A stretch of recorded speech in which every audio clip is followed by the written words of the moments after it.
Во една од најстарите цркви во Кочанскиот крај, црквата Свети Атанаси во Оризари, продолжува надворешното уредување и фреско сликањето на внатрешниот дел.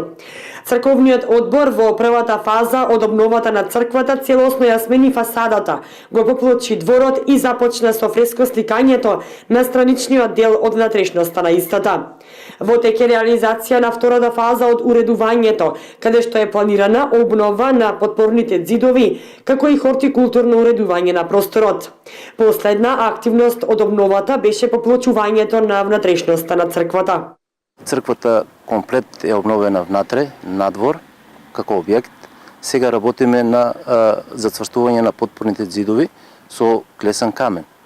Значи, работиме заради времето, ние ја прекинавме оваа операција, значи на пролет поново стартуваме.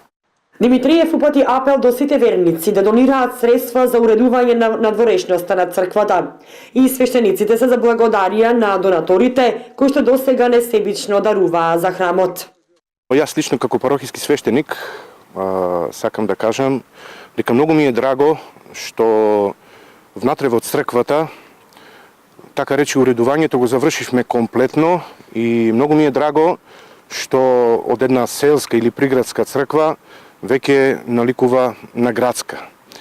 Во оваа прилика сакам да и се заблагодарам на нашата сестра Јадранка Оризар Калинович во Австралија за последната донација. Тоа беше донацијата на плочките кои што внатре ги излепивме овие денови.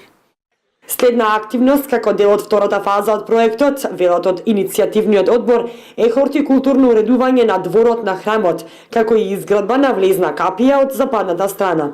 Инаку, црквата посветена на Свети Атанаси е градена во 1848 година, потоа делумно разрушена, за повторно да биде изградена во 1876 година, а фреско живописана во таванскиот дел од страна на тајфата на Исаија Макаровиќ од село Гари Дебарско, кој со својата тајфа престојувал во Кочанско.